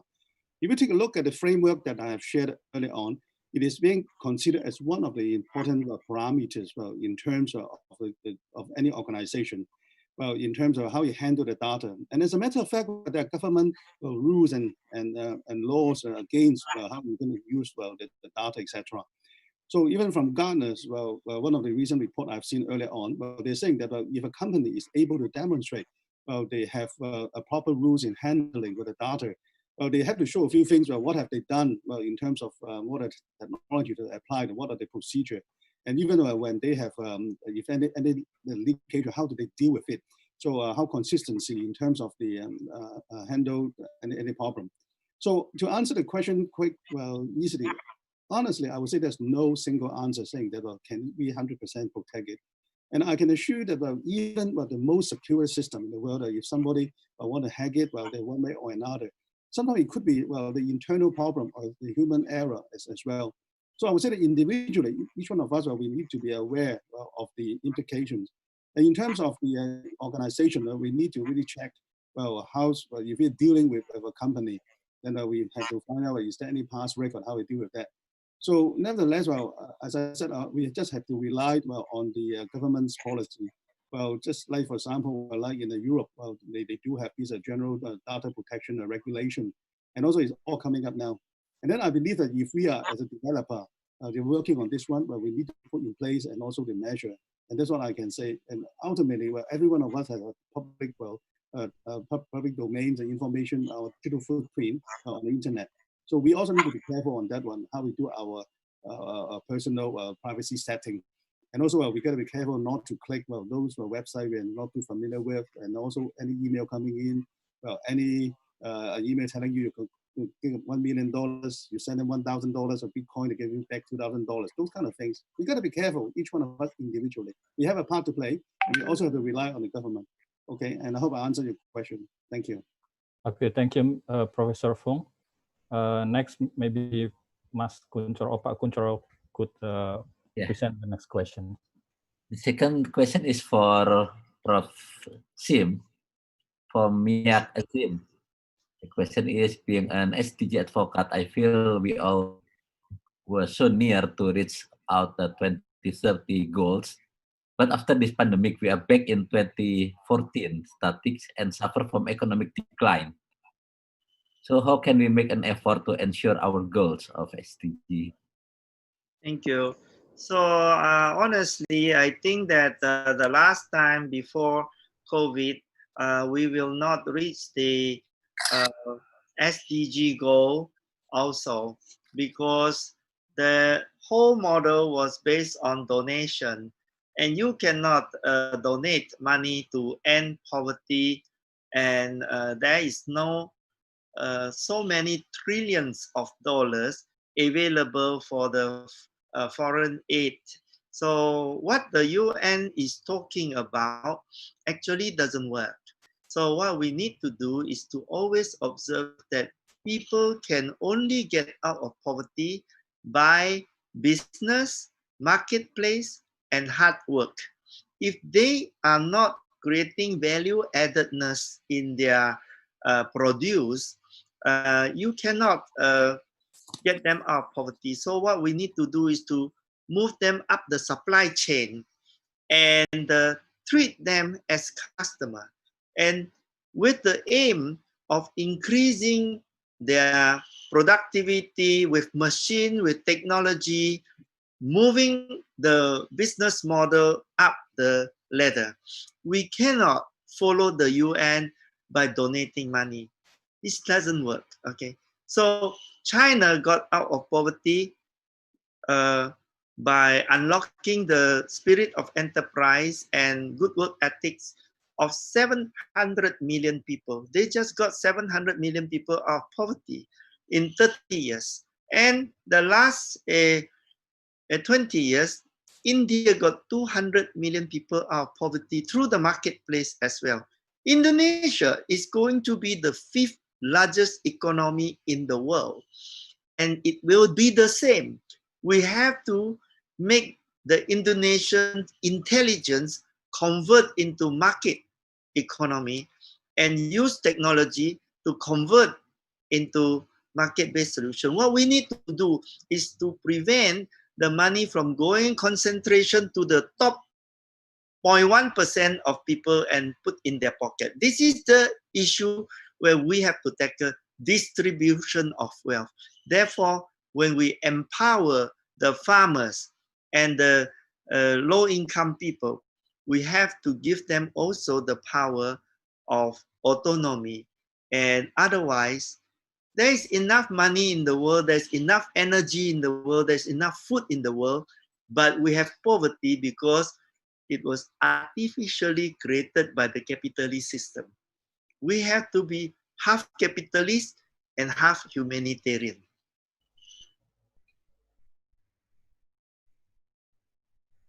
Thank you, Prof. Sim. Okay. So now it's my turn, Pak Kunchoro, to present the last, I think the third questions, right? Yes, please. That's all on. I think I missed the list. I mean the questions. Can I read it? Yes, please. The question is. Okay, thank you, Pak. Sorry for that. That is for Pak Handoko in research and Pak Fajrin in the implementation. The question is, I have a concern on the use of technology for what is referred as the new normal. For example, artificial intelligence for business decision instead of traditional meeting that is migrated to Vicon, or AI supported personalized learning instead of classroom migrated to Zoom. Have we started approaching that in terms of research and in terms of implementation? Pak Handoko first and then Pak Fajrin.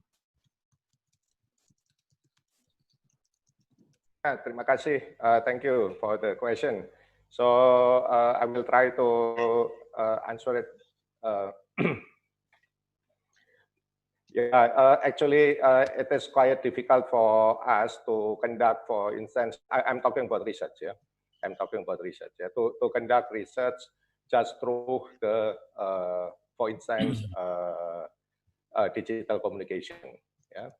So because somehow, of course, in few research fields, it is possible to continue conducting research through digital communications. And for instance, in my field, yeah, in theoretical physics and mathematics, or maybe in some fields of IT-related topics, yeah, we can do it. But beside those research fields, in most of the research fields, it is almost impossible, yeah, because everything should be done at the physical lab, and most of the activities and also the communications should be done properly in order to avoid misunderstanding, and also in order to keep everything is done in a safe way.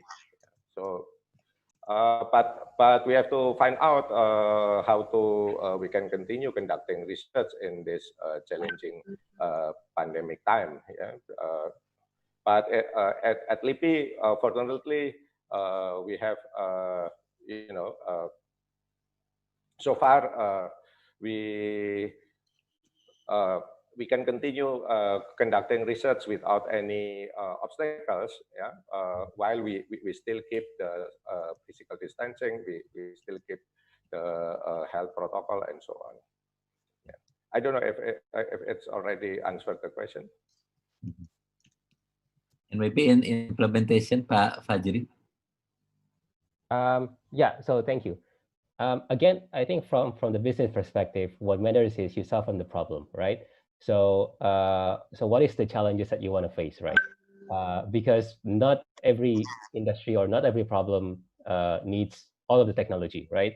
And that is okay, because there might be specific technology that is suitable for addressing specific problems. For example, the AI use in our company in telecom, most of them is used for recommendations. So, for example, we have a lot of subscriber for mobile and also fixed internet line, right? So we built an AI system to recommend our team internally to suggest on when or under what situation the customers are likely to churn, the companies are likely to unsubscribe from our services, right? So if we think that the customers are likely to churn in the next month, for example, we might, for example, give them promotion, right? So that they will stay as our customers. So that's one example of the use of AI. In my previous company, in e-commerce company, we use AI for personalizations, right? So you open the e-commerce application, and I guess it's similar in many of the customer-facing application. You open, let's say, also a video software application like YouTube and stuff. The way you open it, or what videos or what contents or what products display to you when you open the homepage is different with when your other people, when your friends are opening it, right? Because it is tailored to you based on your historical actions. So if I say buy a lot of toys in the e-commerce platforms, when I see the e-commerce apps, then I will be seeing a lot of toys, right? So that's for example the use of AI for recommendations. Okay, thank you, Pak Fajri. Pak Edi, do we have another question? I think there are only so far. Yes, we have. I think we still have time, a little bit more time. There is another question from Mr. Suryadi from the Binus University. The question goes to Dr. Handoko. As we know, quantum technology was very quickly moving research discoveries from the lab to practical applications. All over the world, organizations are anticipating the benefits to society, industry, and academia of next generation quantum technologies. LIPI is one of the vanguards of the Research Institute of Indonesia. What is your plan or strategy to deal with this next second quantum revolutions?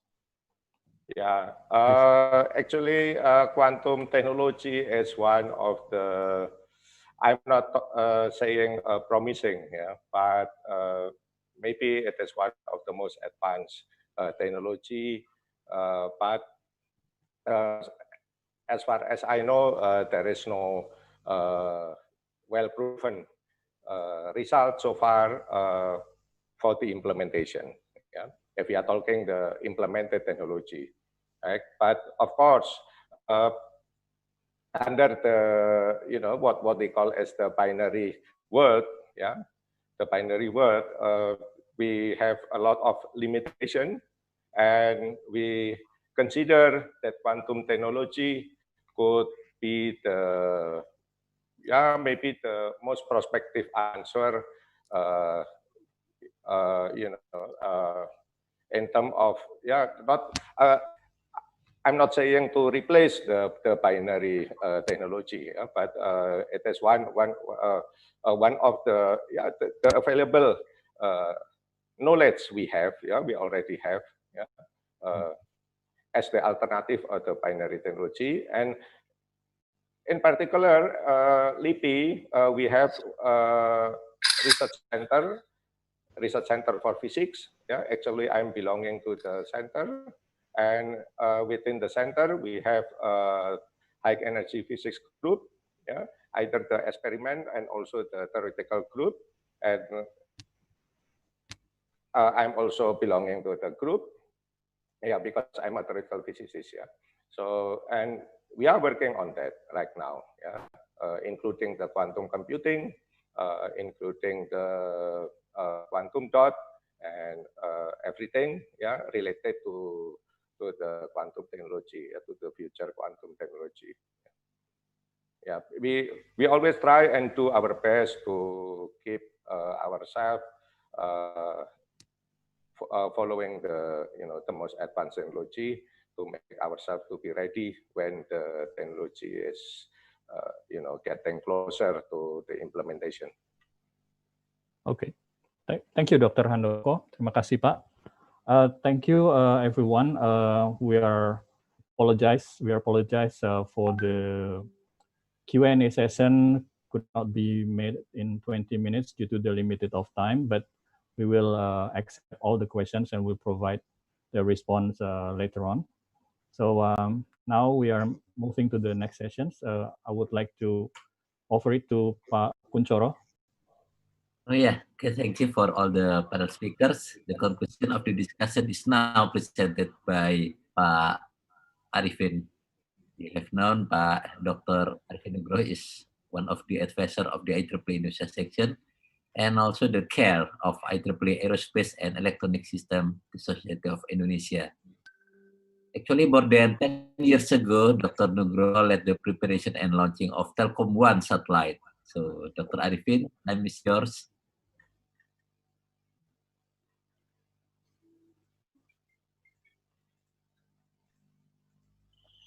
Thank you. Pak Kunchoro, could you allow me to share screen, please? Can? Yes, please share to Pak Arifin. Okay. Just a moment. This one. This one. This one.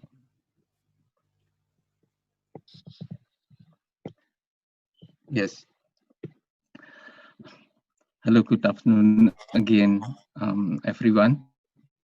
I'm very pleased to be here in these occasions in a very big gathering and very privileged gathering such as this is very honorable for me. And also thank you for the committee for allowing me to to make some kind of conclusions, but I'm not quite sure because the subject, to be frank, to be frank, it is a very deep and very wide, subject that I have to try to figure out what really it is. However, what I'm looking at the moment is there is a pandemic in one thing. There is an suffered people and there are suffered affected society, but at the same time also we still have from deepest of our heart to go about the situations, and especially if we are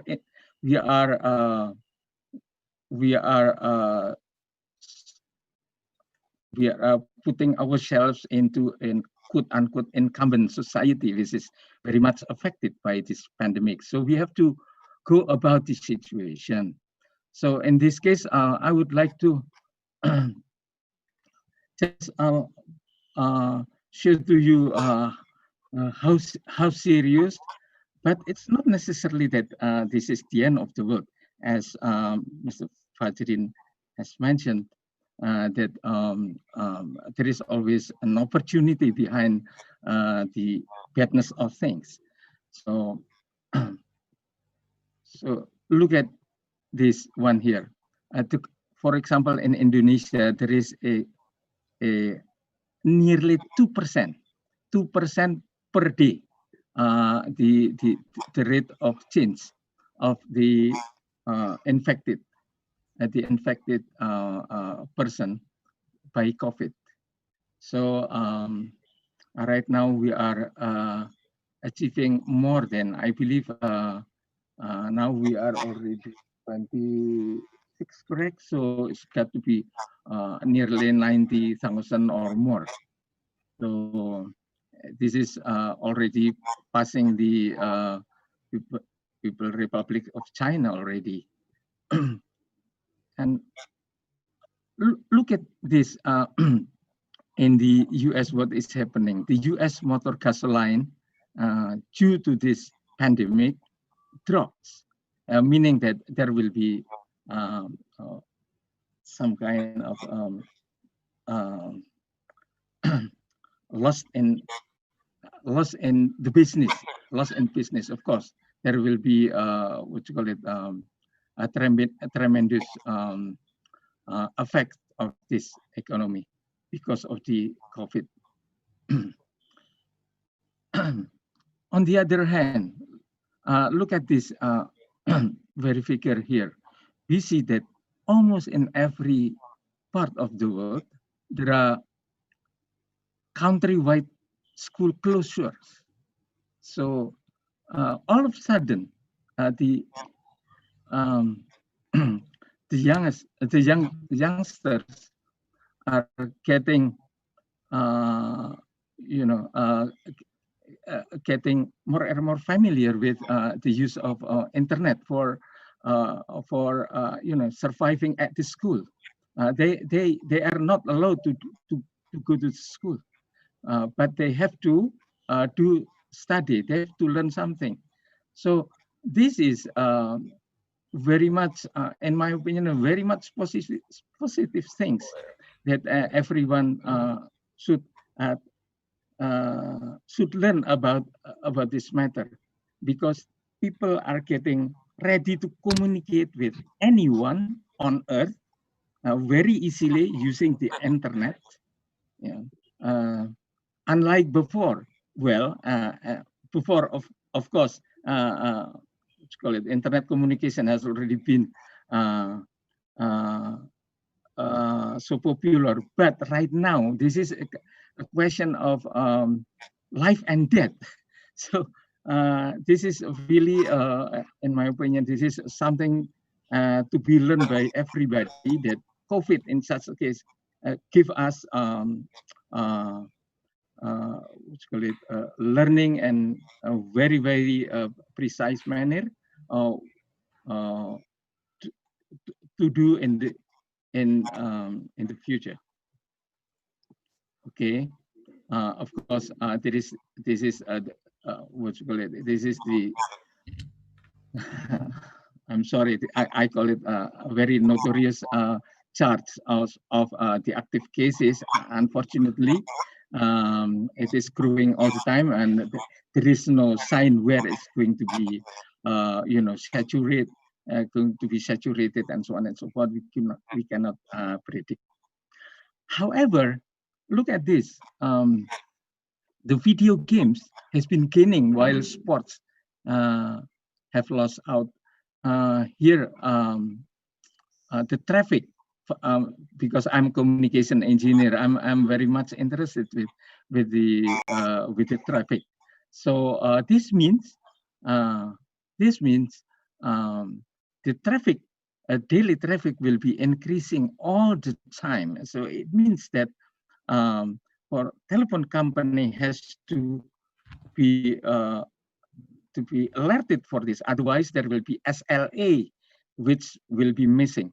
SLA is service level agreement. The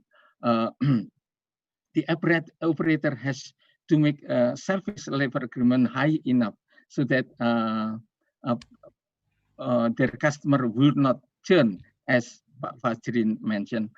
In this case, at the same time also, the increasing of traffic means also income to the company. So while COVID is getting along around us, but telecom company is generally is reversing something. So this is, I believe this is true. Now, I would like to suggest that there are two waves in this case. The first is the COVID, of course. This represents something that we did not realize before, that it is going to be happening like this, just like a tsunami. But at the same time also, we are practicing what Dr. Handoko has been mentioning about the digital economy. If I'm not wrong, my recollection, Peter Drucker say that knowledge, the word is knowledge. Knowledge is the only meaningful resource. And Peter Drucker said this may be around already in 3 decades or 4 decades before. So it is really true that at the moment, knowledge is still, and in my opinion, will be considered as a meaningful resource. In other words, do not be worried with the COVID-19. As we are staying at home, it doesn't mean that this is the end of the world. In other words, we can get along with this situation. We can do our knowledge the meaningful resource. I'm very happy to learn from all the panel from the panel discussion, as well as from Dr. Handoko, that everyone is saying directly or indirectly the importance of networking. So this is the very key, in my opinion. So why don't we put into convergence of the two waves? First, we are having, of course, the affected society, but they are incumbent. I said they are incumbent. They are suffering. They are affected people, but they got potential. They got business or entrepreneurships that can be created. So the simple word would be to make everyone as kind of molecule of knowledge. Then we are going to see that those molecules can be arranged into a certain abstract organizations to do things, but it should be should not be very solid things like a solid, but it's got to be like a liquid or a liquid crystal or something like that, so that it can be moving around and seeing what will be the best out of it. So in my opinion, we should push the society to be more active in making up the networking by themselves using the internet, or I would say we are in the network society right now, a truly network society, because we cannot go around. We are in Bandung here, in Bandung City. There is still some location that I cannot move about, so there is still some locking here. So then the only way to do is to use the internet. So please see that in the future we are going to welcome any molecules getting together to do some startup. It's not necessarily that we are pertaining only in certain area, but internet is just a network of the planet right now. So we can create, for example, Mr. Deepak Mathur, maybe I can do with you tomorrow, for example, to create certain what you call it, certain startup company to do things in order to to be the solver to certain requirement appearing in certain research and so on and so forth. How marvelous if we are to be able to do this kind of networking in the future. Last but not least, I'm thinking about the third world or the less developed country. So in this case, whatever, although the artificial intelligence, as Professor Fung has mentioned, that artificial intelligence will be more and more involved, and also will be developed more and more and affecting the society.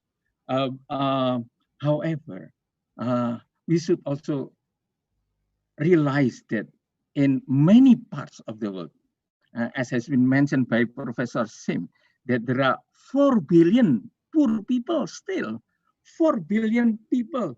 So they need maybe way of communication. Maybe they haven't got, as you people, luxury to do a conference like this.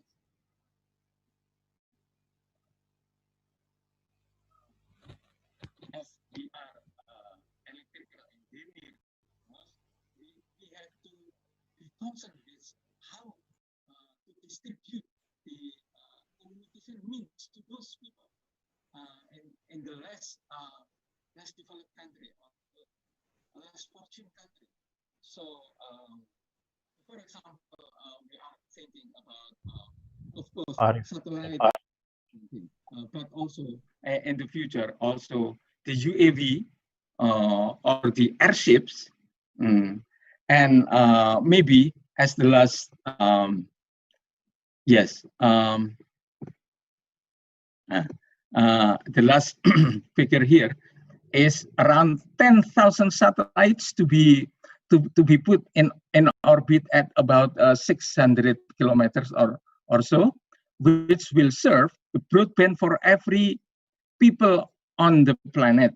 And whether or not it's going to be realized, but at least there is, we should appreciate that this guy here who or the groups behind this Starlink here is thinking about we are in one planet and we have to be living together nicely and to help one another, as has been mentioned by Michael Jackson, that I'm going to hear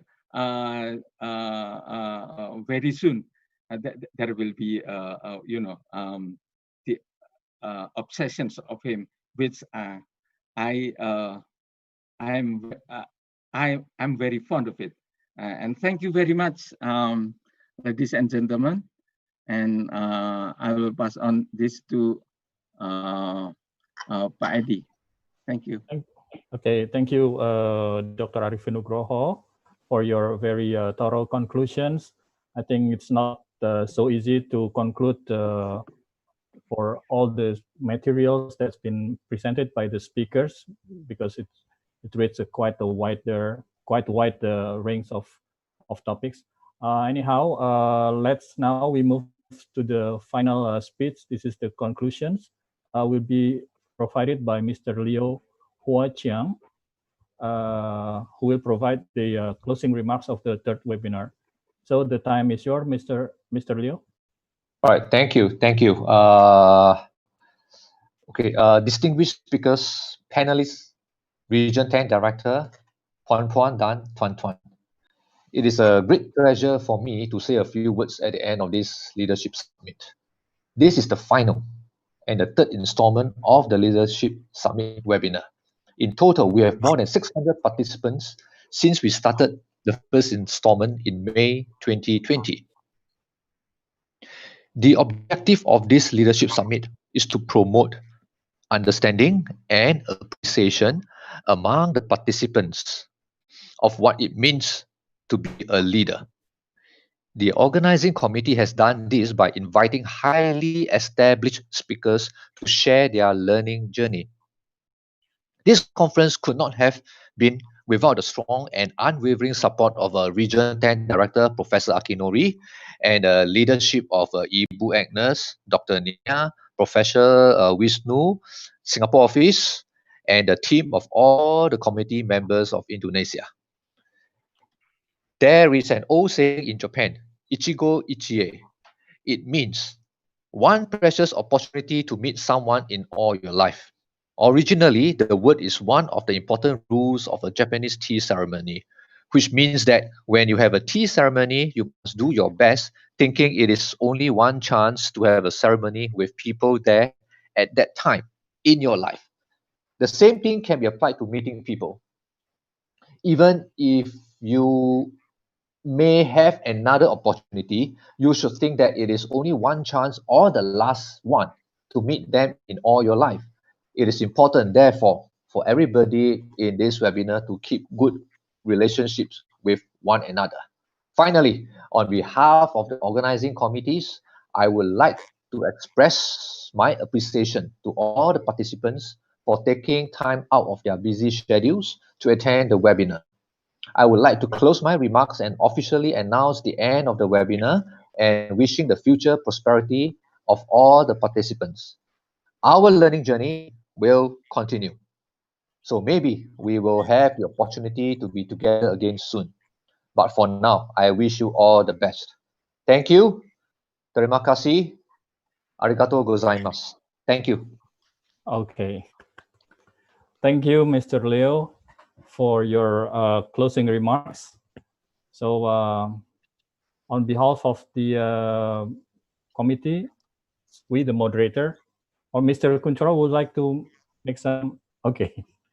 So on behalf of the moderators, we would like to thank the committee and also the panelists, the keynote speakers, and also the participants who have been following this webinar.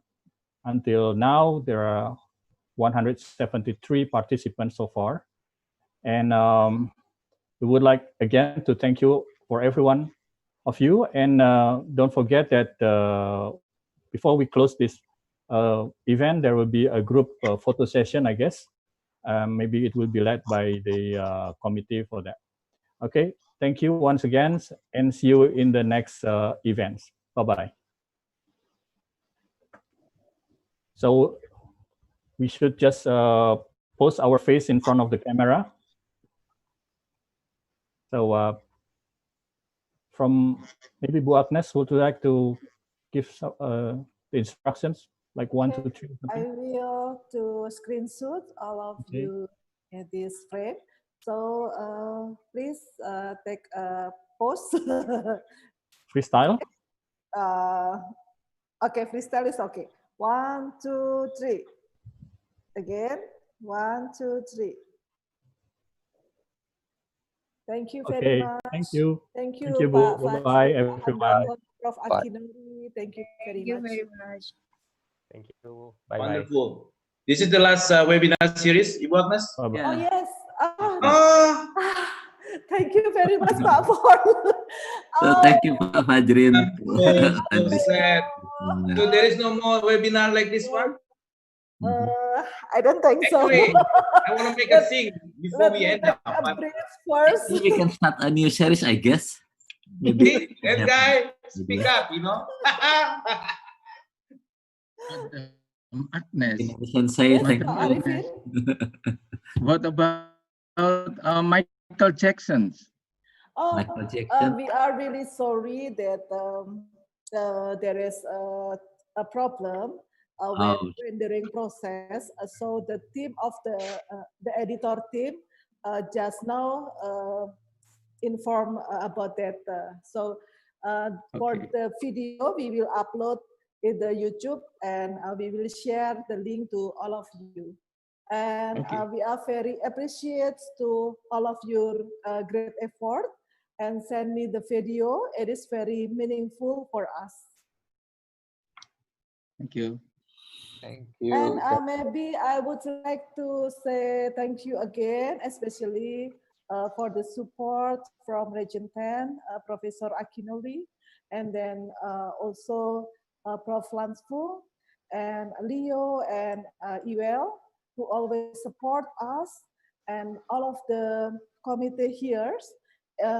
We are like a small family now because of a very intense communication. So it's the positive thing is we close more closer to each other, and very thanks to Pak Ford, Pak Kuncoro, who always cheers up in the team, the group WhatsApp. Oh, there is a Mr. Pak Mathur also, who always support me. Even we sometimes we make a phone call, and Depak is very supportive. And thank you also, Mbak Nia, for always support this event and always encourage me, encourage all of the committee also. Pak Arif Hamdani, he is the one who always support me from start whenever I join in the IEEE Indonesia Section. So all of you is very meaningful to me. And last but not least, I really thankful. Thank you very much to Mas Robi, who always support us from the first webinars until the last one. And without Mas Robi, this webinar cannot run well. Osa and Arko Jiwatampu, Pak Arifin Nugroho, who always support and very, and for especially for Pak Arifin and Pak Jiwatampu, always have a very valuable wisdom for us. And today we also heard from Pak Arifin, and it is very touching and very, the conclusion is very meaningful.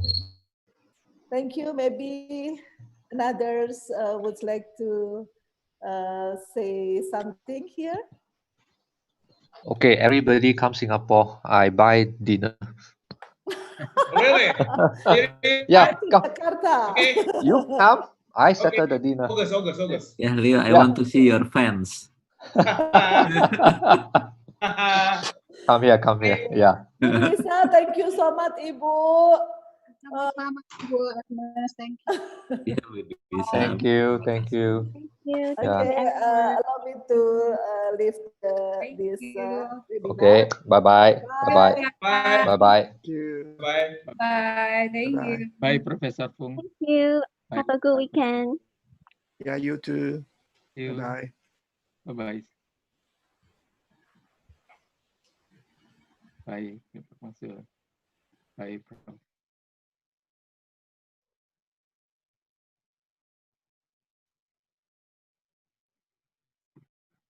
Terima kasih.